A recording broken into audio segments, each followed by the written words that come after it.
Good morning, everybody. Welcome to the second session about CPTED today.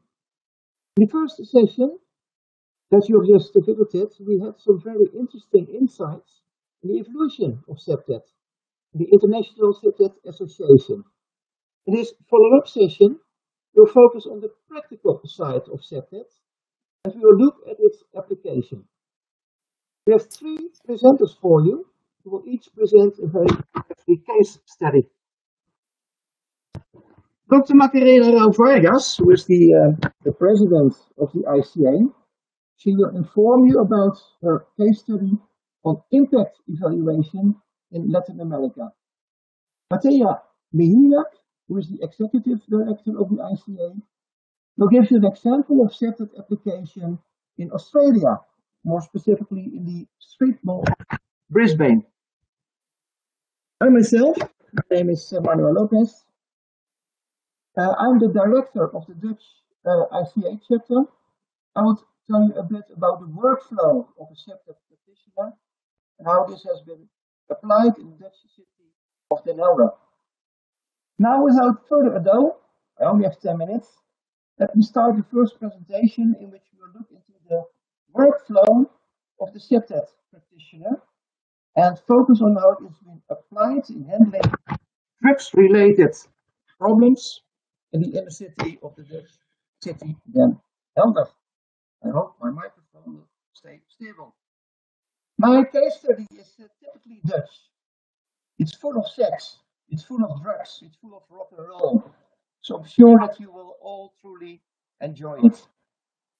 When we look at the workflow of the CPTED practitioner, then this can be divided as a cycle consisting of 5 phases. You now see it in this slide. The 5 phases are the definition of the problem, analysis of the problem, the possibilities to mitigate them, design of interventions, most often a mixed interventions, the implementation, and finally, often forgotten but very important. Dear Manuel, sorry. Yeah. Sorry to interrupt, but the quality of the microphone is quite bad, I'm afraid. So it's really difficult to understand you. Maybe you can I don't know, make it a bit louder or clearer or. Okay, I'm really sorry to hear that. I don't know what I can do about it.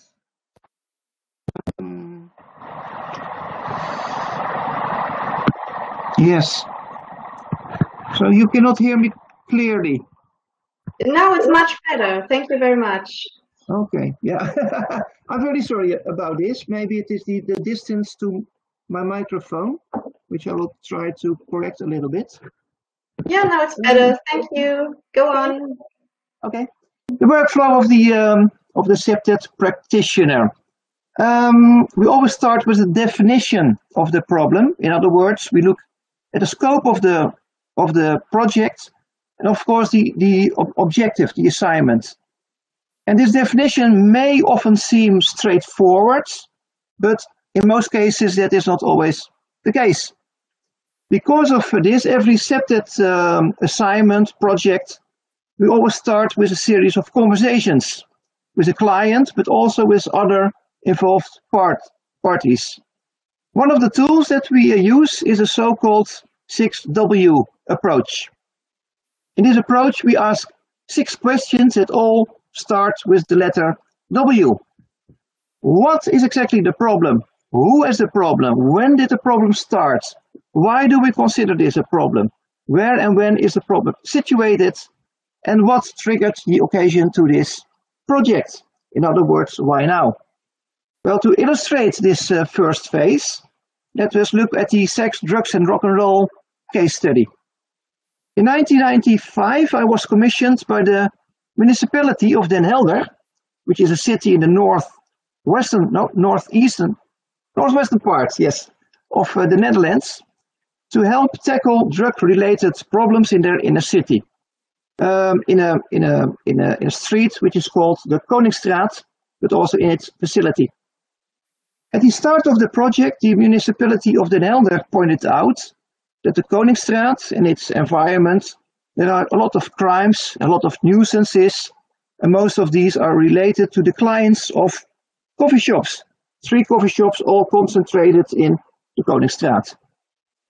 After having these preliminary talks with the client and the stakeholders, it became clear that the coffee shops were indeed a very important part of the problem, but there were also other important things to mention.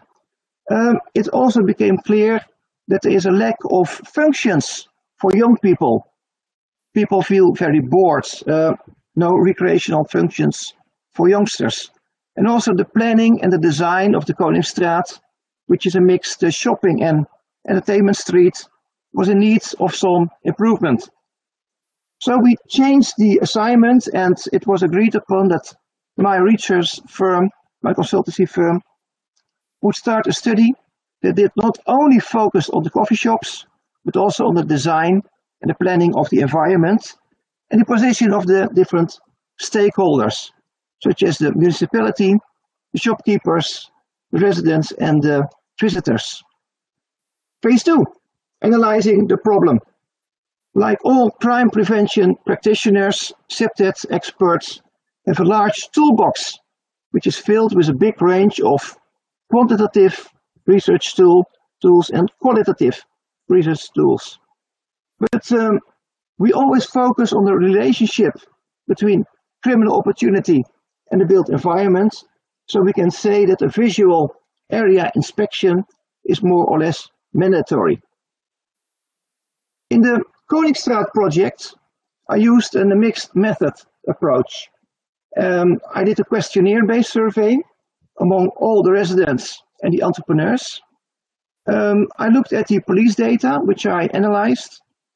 I made some participatory observations, where I took residents in the Koningsstraat for a couple of days. I conducted some covert observations and also some overtly observations where I participated in the daily routine of 2 neighborhood police officers. Of course, I did the CPTED area inspection, and I did a spatial analysis of the street network using the methodology of space index.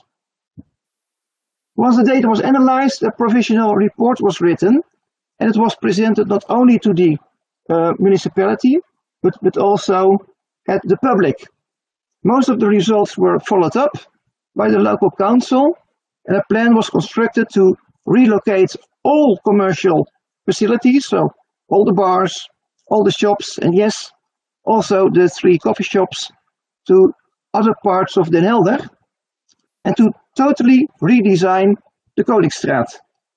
Well, to facilitate this transition, special consideration was given, of course, to the entrepreneurs who had to relocate their businesses to other parts of Den Helder. To make sure that the transformation of the Koningsstraat from an entertainment area to a residential area was indeed contributing to the safety situation of the neighborhood. I was asked to review different scenarios. I'm supporting the municipality in the implementation process, and I assess different areas, places, buildings that are suitable for the relocation of the coffee shops. Okay, I only have 10 minutes, which are now almost exceeding. We have only scratched the surface, but I hope that my short presentation gave you some insight into the workflow of the CPTED practitioner. Thank you very much for your attention, and I will now pass the microphone to Dr. Macarena Vargas, who is the president of ICA. Thank you. So, in honor of time, because we have only 5 minutes to present, I will continue, and I appreciate very much, Manuel, the presentations you already did, and I will present a brief case study that we did with Dr. Tim Pascoe in the past 5 years in Patagonia, Chile. It was a very interesting case study because the objective was very ambitious. we wanted to develop a CPTED impact evaluation model that was statistic-based of different projects that we did in 3 countries of the Hispanic regions.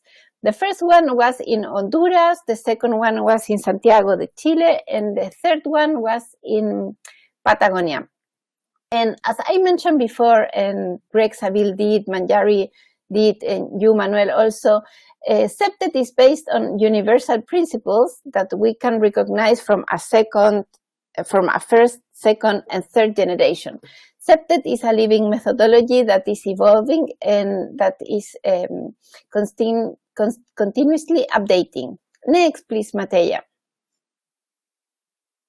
Thank you. As I mentioned, the project that I will present today, very brief because of time, is the Quebrada La Cruz case study. This is settled in Patagonia, and what we did was a 4-year project with the municipality, with local leaders, and with community participation, involving much CPTED first, second, and third generation. We consider a very accurate diagnosis. We measure indicators at the beginning of the project, then at the middle of the project, and then at the end of the project. To measure those indicators, we established a survey that we call Encuesta de Seguridad Urbana, ESU, with 54 questions that deal with the social environment, that will deal with the physical environment, and also with the management environment. For us, was very relevant to deal with the management of the police, for example. Next, please, Mateja.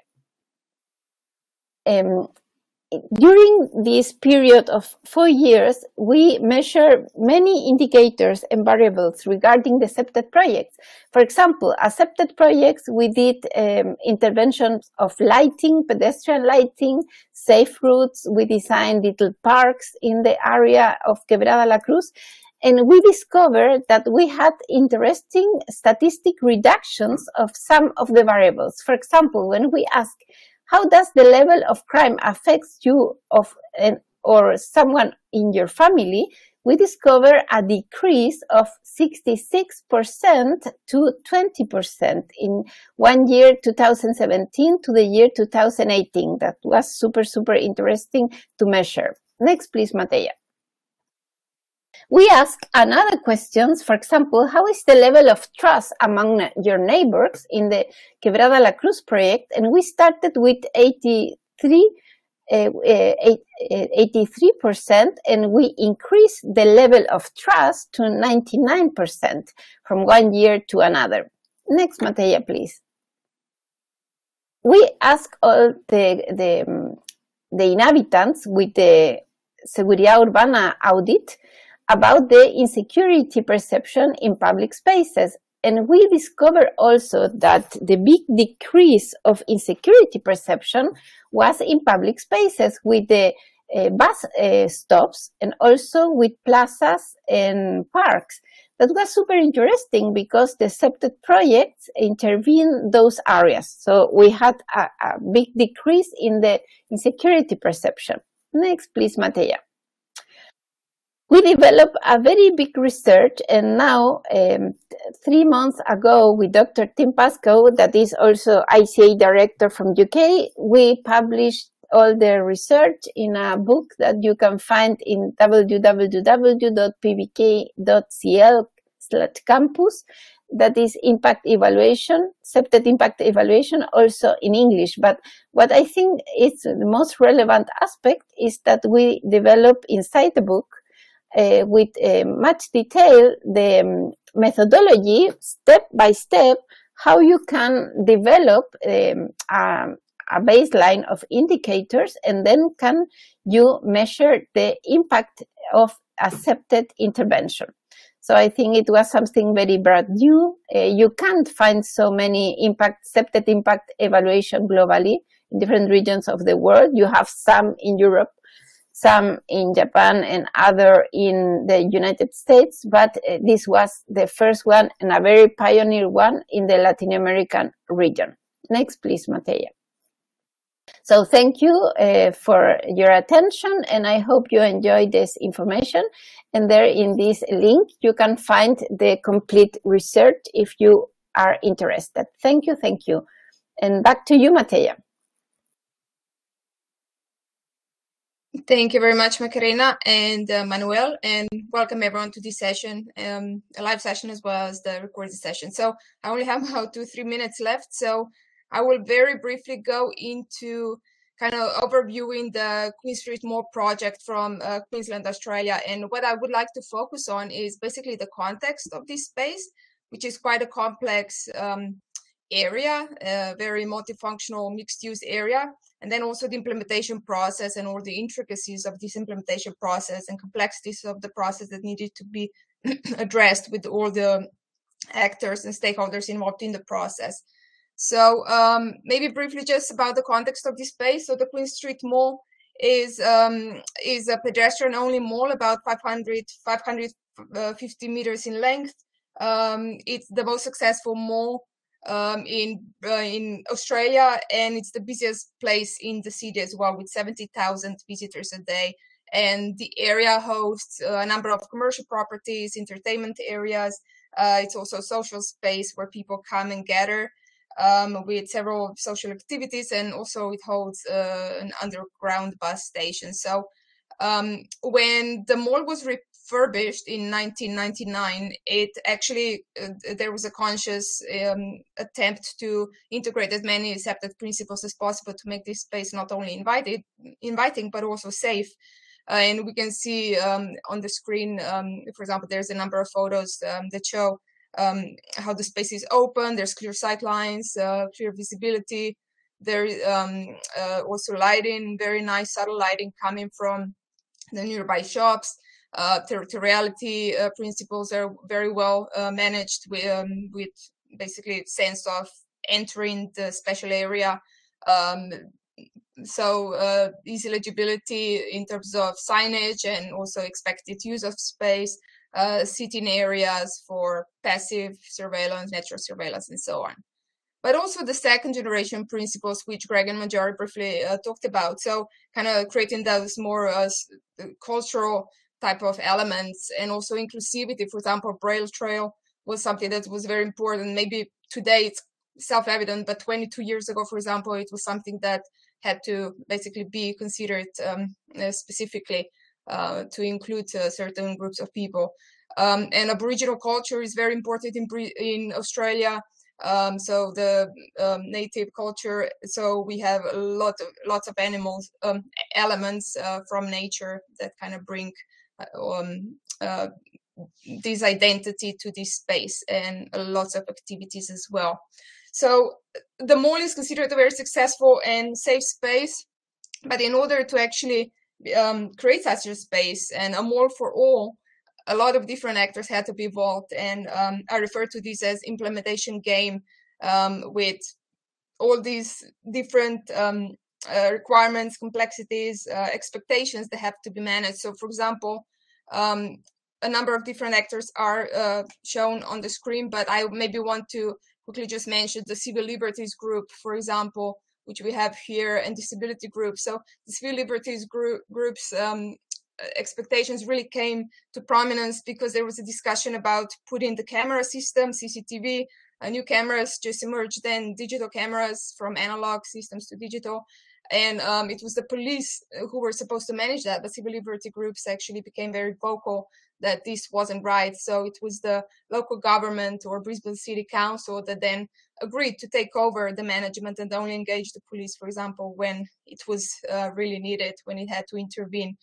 And then we also had business owners who are basically the main stakeholder in this area, and they weren't very happy with all the things that were happening in the space when it was being refurbished. So that created a lot of tensions, and their expectations and needed to be managed. So a lesson of this story is that we really need to bring these different actors and stakeholders, and I only have about 10 listed here. There were many others as well, they need to come to the table. We need to discuss expectations and the whole process with them. We need to incorporate their input as well to know basically the direction we want to take, and to also build that buy-in from them. So one takeaway maybe from this story is that CPTED is not a one-person band, but it's actually a collaborative process where parties need to come together. So thank you for your attention. I'm happy to speak more about it if you have any questions during our discussion, which we're jumping into now. Apologies for being a couple of minutes late with that.